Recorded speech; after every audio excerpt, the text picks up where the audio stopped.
ingin melihat museum sejarah atau museum Fathahillah, dia tinggal buka websitenya aja.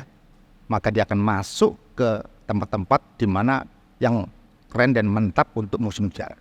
Canggih banget, Pak. Nah, itulah. Oh, udah bisa nih, Pak. Ya, bisa sekali. Di Jakarta ini, di museum yang ada di museum ini. Oh iya? Ya, memberikan suatu bentuk ajakan kepada pelaku museum agar benahi lo, Anda punya koleksi, benahi lo kebersihan gedung Anda. Nah, itulah yang Mbak Mudi katakan. Insya Allah mudah-mudahan nanti gedung-gedung museum-museum itu menjadi bersih, lebih terawat dan segala macam. Ada Instagramable-nya, nah gitu.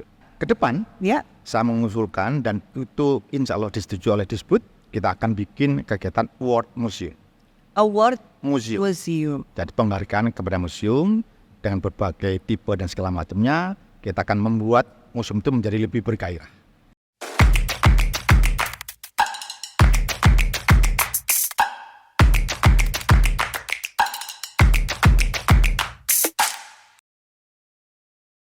Hai Sobat Budaya, kembali bersama saya Maudy Kusnaidi untuk podcast budaya dari Dinas Kebudayaan Provinsi DKI Jakarta.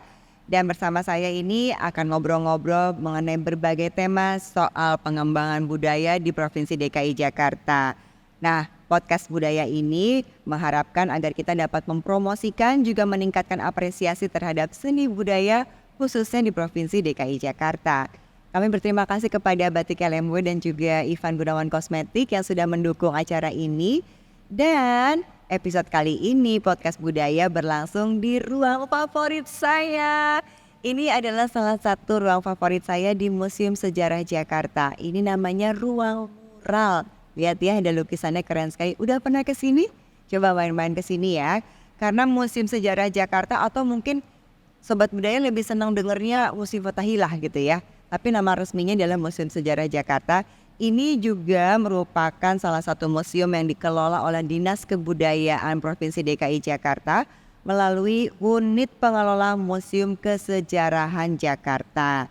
Nah, Sobat Budaya, program podcast budaya ini akan ditayangkan di YouTube kami. Jadi harus pantengin terus platformnya di @disbud_dki. Jangan lupa untuk follow, subscribe, dan share juga untuk mengetahui episode-episode selanjutnya ya.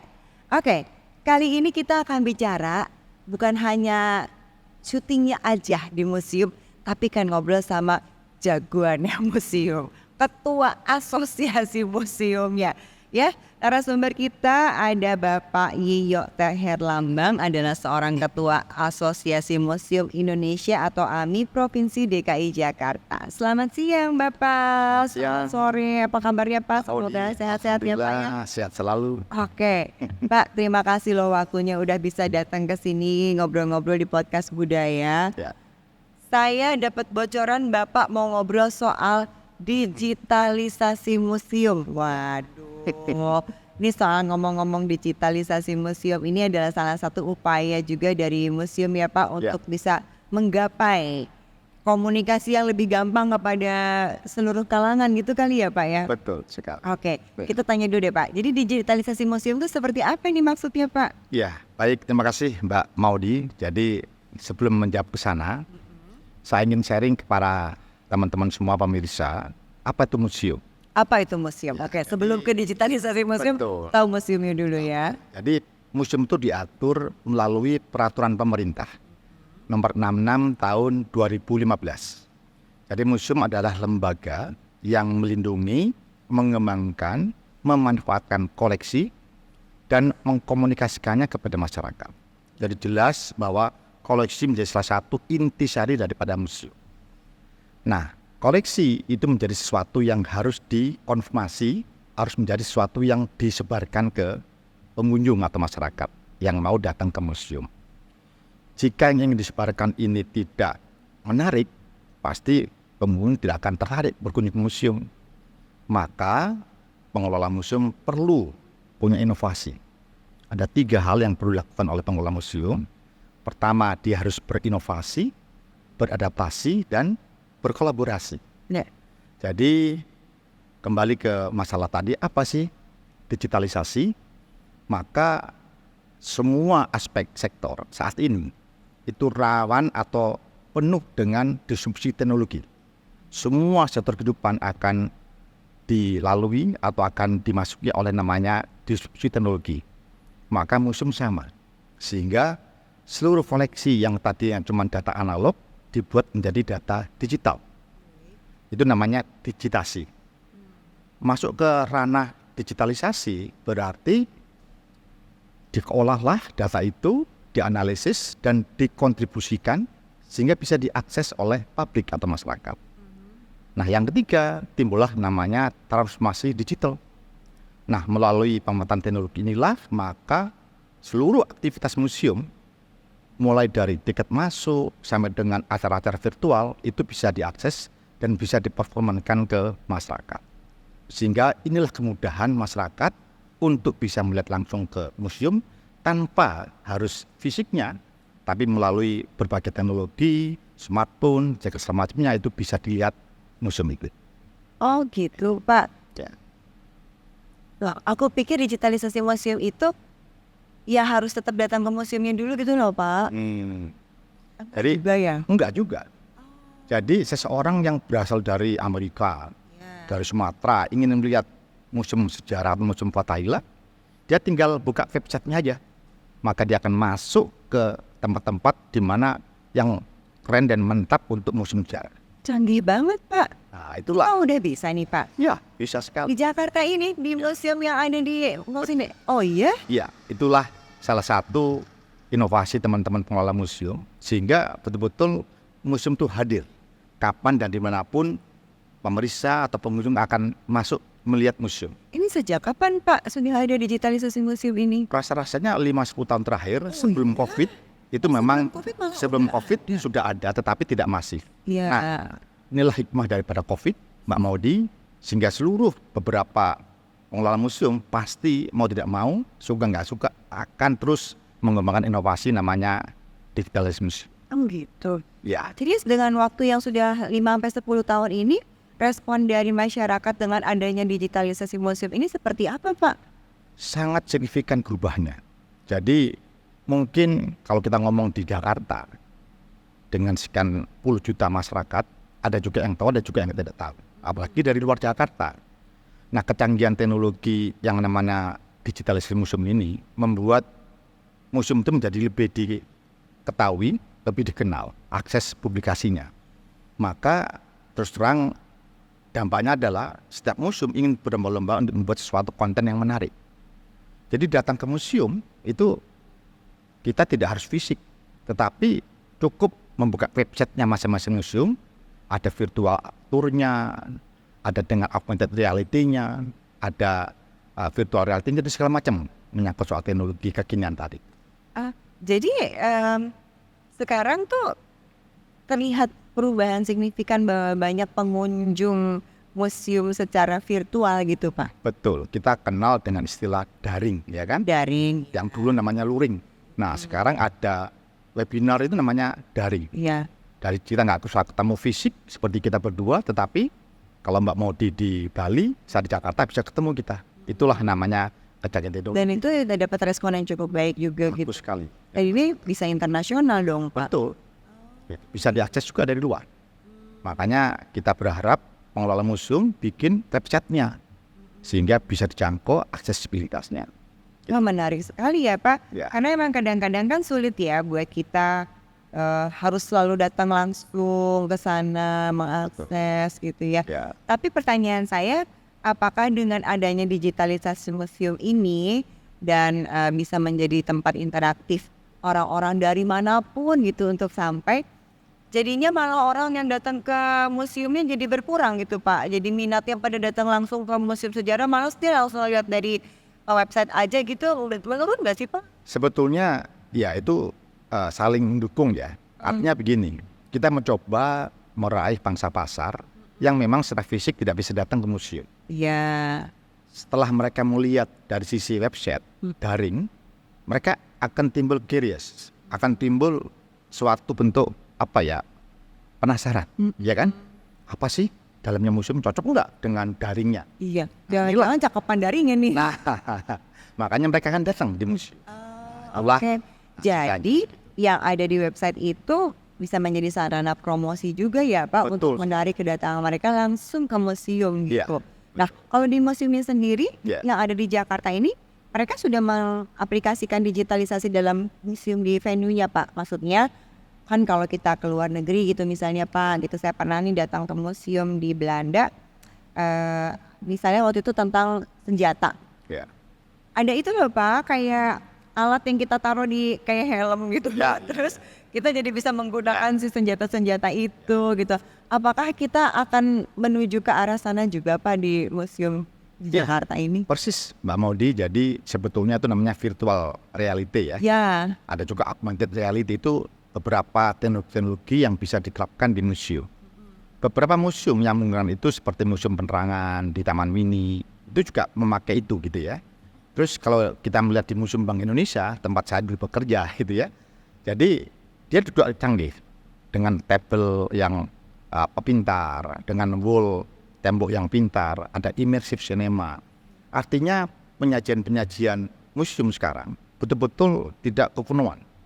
Tapi walaupun koleksi itu lama, tapi kemasannya kekinian. ya. Inilah yang menjadi salah satu daya tarik sehingga kita berupaya generasi milenial, generasi Z itu bisa datang ke museum. Ini menjadi salah satu warisan-warisan kita agar mereka lebih mengenal mengenai suatu. Penting banget ini, Pak. Iya, soalnya persepsi masyarakat yang namanya museum Ya, pasti kuno gitu loh, Pak. Pasti udah tua gitu, dan terakhir-terakhir tuh ada tuh zamannya ya, Pak, ya beberapa beberapa tahun yang lalu deh, Pak, gitu. Jadi kalau kita datang ke museum tuh kok gitu, Ya. kok gelap, kok serem gitu, kan ada patung-patung dan sebagainya. Ya. Nah, apakah adanya masuk teknologi ini itu juga akan mencoba mengubah persepsi itu, Pak? ya, itulah salah satu bentuk positif daripada digitalisasi museum. Kami terus terang setiap hampir sebulan sekali bertemu dengan pengelola museum dalam forum namanya Mugalemon, Museum, Galeri, dan Monumen di Jakarta. Museum, galeri, Dan monumen. dan monumen. Kita punya hampir 89 museum di Jakarta. Hanya di Jakarta Hanya di Jakarta. 89. Itu termasuk museum macam-macam tuh, Pak. Macam-macam. Yang modern sekarang kan banyak tuh, Pak, yang baru-baru tuh. Iya, iya, iya. Itu juga ikut masuk, Ikut Bapak. masuk anggota kita. Di seluruh Indonesia hampir 500 lebih museum. Baik. Jadi si 89 museum di Jakarta ini mengadakan pertemuan setiap Bulan bulan. minimal ya. Di sanalah kita mencoba untuk memberikan inspirasi, memberikan sharing pemahaman, permasalahan apa yang dimiliki oleh mereka. Nah, salah satu yang menjadi salah satu solusi itu adalah digitalisasi. Karena suka nggak suka, ini inovasi kan setiap hari, setiap tahun kan berubah. Kecanggihan teknologi, apapun kita harus mengikuti. Iya. Sama juga dengan museum. Nah, teman-teman sadar itu. Makanya berulang kali kami memberikan sharing, memberikan suatu bentuk ajakan kepada pengelola museum agar benahi loh Anda punya koleksi, benahi loh kebersihan gedung Anda. Nah, itulah yang Mbak Mudi katakan. Insya Allah mudah-mudahan nanti gedung-gedung museum-museum itu menjadi bersih, lebih terawat dan segala macam. Ada Instagramable-nya, nah gitu. Iya, Pak. Emang kan kita pengennya seperti itu. Ya. Kalau misalnya kita dapat experience pengalaman jalan-jalan lihat museum di luar negeri atau di tempat lain gitu kan, kenapa sih yang kita nggak begitu? Tapi ternyata, Pak, kan kalau yang aku lihat museum tuh masuk tiketnya aja berapa sih, Pak, gitu. Terus untuk merawat benda-benda yang luar biasa punya nilai sejarah ini kan tentu nggak murah gitu loh, Pak. Mana koleksinya tadi Bapak udah bilang kan harus ada koleksinya aja Betul. harus lewat kurasi gitu kan, Pak. Iya. Jadi kan perawatannya juga cukup tinggi. Ya. Ini buat ngurus yang fisiknya aja sulit. Terus kalau mau pakai digitalisasi museum, mesti interaksi, itu kan ada penambahan biaya lagi. Itu solusinya gimana, Pak? Ya, jadi itu memang salah satu problem ya yang kita hadapi gitu ya, teman-teman internal museum. Cuman begini, sebetulnya dalam rangka memecahkan itu, kita harus mengukur kemampuan kita. Jadi belilah sebatas kemampuan. Ada museum yang besar, milik lembaga, milik pemerintah, itu nggak ada isu untuk itu. Gak ada isu itu. Nggak ada isu. Jelas dana-dana dia udah tersedia, ya kan? Namun itu mungkin jadi problem buat museum-museum mungkin katakanlah swasta. Makanya kami mengimbau ke teman-teman swasta, museum-museum yang dimiliki oleh private swasta itu yang nggak harus canggih. Tapi paling tidak ada unsur kemasan high-tech tadi. Nah, tadi nanti ke depan lambat laun pelan-pelan dia akan masuk kepada yang namanya digitalisasi tadi itu.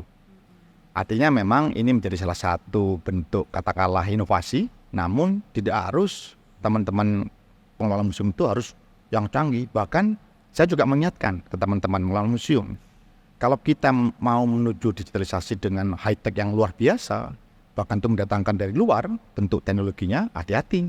Karena apa? Maintenance, Iya. nah, perawatannya harus juga bisa dirawat. Jangan sampai karena tidak ada isu dana, terus mendatangkan dari misalnya dari Eropa, dari Amerika, namun setelah rusak malah susah merawatnya. Nah ini juga harus kita hati-hati. Iya, iya. Jadi plus minus daripada ini harus kita pikirkan, harus kita pertimbangkan, gitu Mbak Mauri. Tapi sampai saat ini gimana sih Pak respon dari masyarakat untuk datang ke museum, baik setelah ini ada perubahan digitalisasi dengan lebih serunya ada tempat yang interaktif gitu, Ya. atau sama aja Pak? Ada kecenderungan naik. Contoh waktu sebelum pandemi di daerah Kota Tua, Museum Sejarah ini di atas 1 juta ya setahun, karena memang orang kan bertemu di Kota Tua ya. Iya. Di Bank Indonesia misalnya ada sekitar 350-an ribu per tahun. Artinya ya museum-museum tertentu dengan kemasan yang menarik itu pasti akan didatangi oleh masyarakat. Iya. Atau katalah ada adik mahasiswa atau sampai dengan TK itu ya. Nah artinya ini menunjukkan sebetulnya bahwa memang kemasan-kemasan koleksi itu harus dirubah. Tentunya kita tidak ingin bahwa masyarakat melihat koleksi museum itu yang tadi itu saya katakan ya itu saja gitu loh. Tidak ada inovasi yang sangat membuat mereka tuh nyaman. Kita sadar bahwa mau tidak mau penampilan-penampilan yang kuno tadi harus dikemas menjadi penampilan kekinian dan mereka berinteraksi. Dan itulah kunci daripada museum digemari oleh masyarakat. Iya. Ada inovasi mereka datang ke museum. Iya, iya benar ya Pak. Dan bahwa ini sudah disetujui Pak oleh para pengelola museum-museum ini kan termasuk ada yang pemerintah, ada yang swasta juga kan Pak. Iya, betul. Dan emang Bapak sebagai ketua asosiasi dari museum-museum Indonesia kan Pak. Ya, Ya jadi memang ada penyatuan visi dan misi soal itu. betul. Jadi sebetulnya tempo hari kan kita mengangkat atau katakanlah kita melaksanakan kegiatan mendekati Hari Museum Indonesia. Kapan sih Pak hari museum? Tanggal 12 Oktober, tempo hari minggu yang lalu ya, baru aja. Aduh Pak, coba saya tahu bikin kegiatan apa Pak? Nah di situ ada workshop mengenai tema teknis mengenai museum. Ada unsur pendanaan, unsur gedung, unsur kurator, unsur SDM, unsur publik, itu kita lakukan di 5 tema. Kemudian dari situ besoknya kita berkolaborasi dengan teman-teman di DPR, itu kita mengangkat tema pentingnya atau urgensinya RUU Permusiuman. Nah, sudah ada Pak. Nah, sudah masuk prolegnas tahun 2023. Jadi insya Allah tahun depan jadi undang-undang. Nah, itulah yang menjadi kuat lagi museumnya, punya legitimasi oleh negara, pemerintah, sehingga kita ingin membuat museum itu lebih berandai lagi, lebih kuat dan lebih profesional. Apa sih Pak, boleh tahu nggak dibocorin isi dari RUU yang disampaikan dari Bapak ke pemerintah tuh harapan apa sih? Ya, tentunya harapan kita dengan dibentuknya undang-undang itu, maka kemandirian museum menjadi lebih bagus lagi, lebih profesional. Museum itu ada standarisasi, Mbak Maudi. Jadi persis seperti perbankan, dinilai kesehatannya. Kalau museum namanya standarisasi, ada tipe A, B dan C. Museum ada tipe A nih. B dan C, semakin baik dia tipe A. Kalau baik B, kalau C cukup baik. Itu ada pola-pola atau checklist untuk menilai museum. Jangan lupa akan ada SDM-nya. Nah SDM-nya itu disertifikasi. Kebetulan Jadi tadi misalnya tour guide-nya.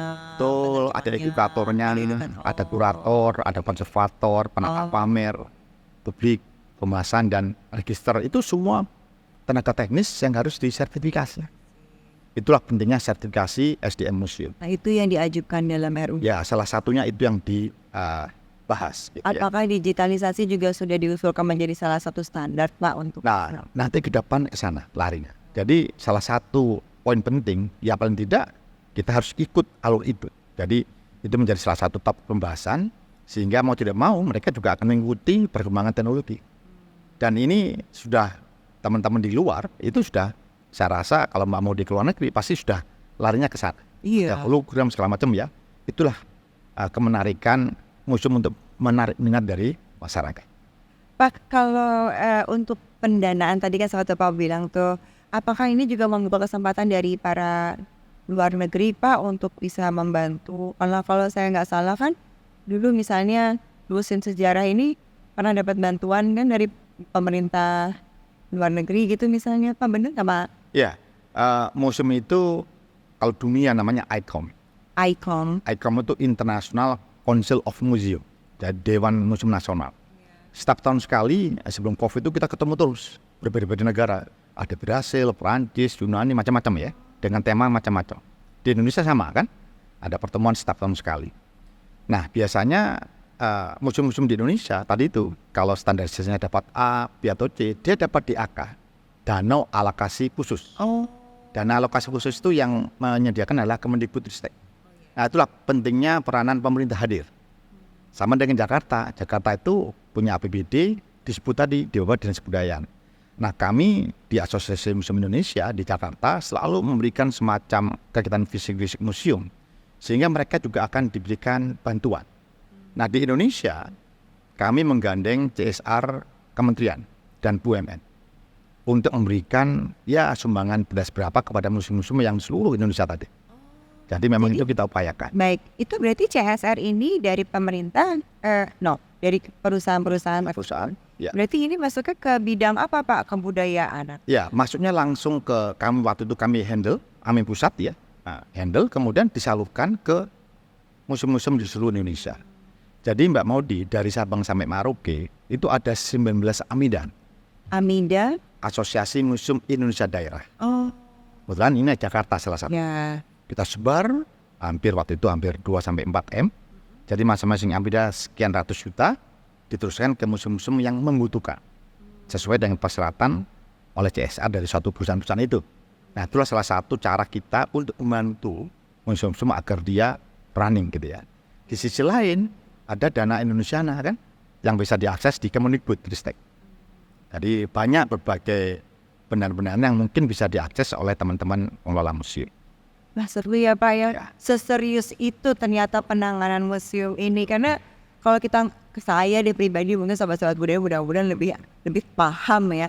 Kalau nggak ngobrol sama Pak Yeo nggak tahu loh Pak bahwa ternyata museum kita tuh di Jakarta, di daerah-daerah tuh ternyata dikelola sedemikian seriusnya dan punya pemikiran bahwa digitalisasi ini menjadi penting dan menjadi salah satu akan diupayakan menjadi standar museum ya Pak. Betul. Supaya bisa diakses lebih mudah dengan berbagai kalangan.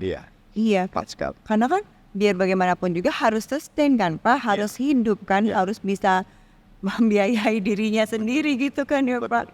Oke, tadi kita udah bicara soal digitalisasi museum, kita sudah bicara soal museumnya sendiri itu adalah apa, kemudian tantangannya bagaimana ya Pak ya, terus upaya-upaya dari pemerintah tadi kita sudah bicara juga ya Pak. Oke, ada lagi nggak Pak sebagai Bapak kan punya perjalanan panjang banget ya Pak di museum sudah berapa puluh tahun Pak dari Bank Indonesia sampai di sini. Bagaimana pengalaman Bapak melihat perkembangan masyarakat mengenai ke museum ini? Ya, jadi kita punya konsep yang namanya pentahelix. Apa pentahelix? Jadi museum itu nggak mungkin beli sendiri. Ya. Ada sesuatu di luar lingkaran museum yang harus melakukan kolaborasi. Jadi saya bilang ada inovasi, ada adaptasi dan kolaborasi. Pertama, museum itu harus berkolaborasi dengan pemerintah sebagai regulator. Yang kedua, dia harus juga bersinergi dalam rangka meneliti, mengkaji koleksinya dengan perguruan tinggi. Itu jangan dilepas. Karena tanpa teman-teman dosen-dosen, perguruan tinggi itu nggak akan jalan aspek risetnya. Yang ketiga, dia juga harus berkolaborasi dengan teman-teman komunitas. Kita harus ajak dia supaya meramaikan aktivitas museum. Yang keempat, dia harus berkolaborasi dengan media. Nah, media ini kita ini yang menyuarakan mengenai museum. Nah, seperti ini gitu ya, itu keren. Itu museum harus jalan. Dan juga yang terakhir, kita harus bisa bekerja sama yang namanya swasta.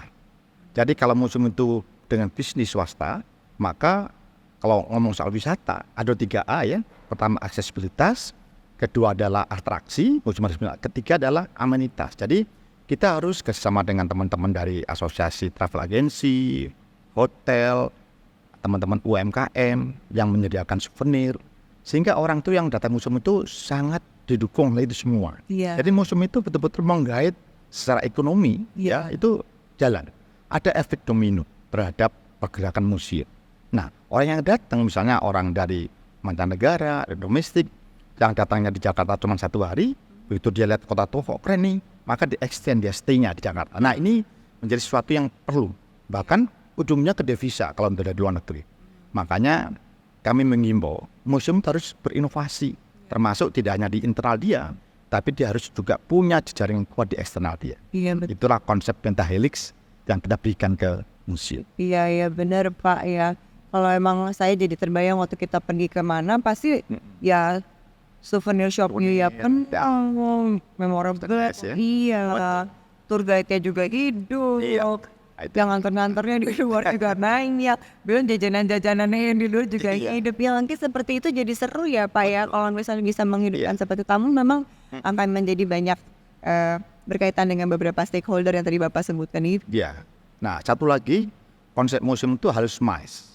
MICE itu meeting, insentif, convention, dan exhibition. Jadi itulah kondisi dari suatu museum. Jadi museum terus hidup. Jadi nggak bisa seorang melawan museum terus diem, dia terus kerja sendiri gitu ya. Nah ini harus jauh-jauh dari sana. Maka MICE menjadi konsep yang harus kita lakukan di suatu museum. Luar biasa, hebat sekali Pak, mengapresiasi semua usaha teman-teman dari asosiasi apa tadi Pak AMI ya Pak ya. Asosiasi Museum Indonesia. Baik, jadi yang paling terdekat programnya apa nih Pak? Ya, yang jelas untuk Jakarta, hari ini setelah kita melaksanakan Hari Musindo, Hari Museum Indonesia sebagai tuan rumah, kita didukung penuh oleh Disbud DKI Jakarta dan DPR, kita akan melakukan Duta Museum. Duta Museum itu sudah jalan. Kalau Mbak mau di Abang None dulu ya. Iya, ada Duta Museum. di Jakarta. Duta Museum usia berapa sampai berapa Pak? Itu sampai 25. 25, waduh saya udah lewat. Gitu. Nah, ke depan Ya, saya mengusulkan dan itu insya Allah disetujui oleh Disbud, kita akan bikin kegiatan Award Museum. Award Museum. Museum. Jadi penghargaan kepada museum dengan berbagai tipe dan segala macamnya, kita akan membuat museum itu menjadi lebih bergairah. Jadi kalau diapresiasi, pasti dia menjadi semangat kan gitu.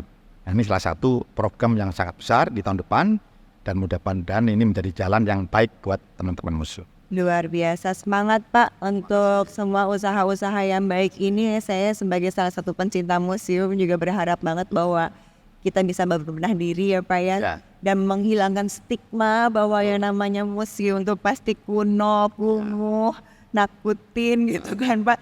Soalnya kalau boleh teman-teman Sobat Budaya sempat tahu kayak ada film Pak yang A Night in Museum Pak, ya kan. Maksudnya itu kan salah satu cara-cara untuk orang bisa melihat bahwa museum tuh bisa lihat ini, bisa apa, bisa menjadi imajinasinya bisa lebih hidup. Atau juga Bapak tadi sempat bilang soal kolaborasi dengan komunitas. Saya juga pernah mendengar bahwa ada komunitas-komunitas yang menyelenggarakan pertunjukan di museum gitu Pak. Itu juga menarik sekali. Cuman yang perlu kita kembangkan adalah mungkin salah satunya sosialisasi seperti ini ya Pak, supaya kedengeran nih apa yang udah Bapak lakukan ya kan, supaya kita bisa datang sama-sama. Jadi saya sekali lagi mengucapkan terima kasih banyak kedatangannya Pak Yoyo ini. Pak Yoyo ini banyak sekali membuka wawasan Pak, jadi saya juga baru tahu soal-soal ini dari pembicaraannya Bapak nih. Mudah-mudahan bisa langsung terselenggara program Duta Museumnya dan awarding penghargaan kepada pengelola museum. Terima kasih banyak ya Pak. Sobat Budaya, seru kan ngobrol-ngobrol sama Pak Yoyo. Ini kita nggak tahu loh, coba kapan-kapan kita cek yuk, bikin tour ke museum dipimpin sama Pak Yoyo. Kita lihat udah bisa interaktif belum gitu ya, supaya kita bisa seru. Baik, jadi digitalisasi museum menjadi salah satu langkah yang penting dalam menjaga dan membagikan warisan budaya kepada generasi di masa mendatang. Dan digitalisasi museum ini juga menjadi kunci transformasi pengelolaan museum menjadi ruang-ruang yang mampu memberikan pengalaman budaya kepada para pengunjungnya. Ini penting sekali loh, kadang-kadang yang namanya budaya harus nonton nari ya, harus pakai kostum ya, harus makan ya, ternyata enggak. Dengan digitalisasi museum ini, kita jadi bisa punya pengalaman soal budaya juga. Nah, Oke Sobat Budaya, jangan lupa ya untuk like dan subscribe juga share podcast budaya ini. Karena apa saja yang sudah kita diskusikan, kita obrolin di sini pastinya menarik kan dari berbagai angle dan sudut pandang. Dan untuk Sobat Budaya yang mungkin punya ide, oh coba kan musim udah ngobrolin hal yang lain dong, atau ada saran tentang yang lain dong, atau mungkin oh syutingnya jangan di musim dong, coba di tempat yang lain gitu, silahkan ya, kita tunggu masukannya di akun media sosial @disbud_dki. Jangan lupa untuk follow. Baik, saya Maudi Kusnadi pamit dari hadapan Anda. Sekali lagi makasih Pak Yuyo, kita akan ketemu lagi. Sampai jumpa Sobat Budaya untuk topik-topik yang menarik lainnya. Ya, dah.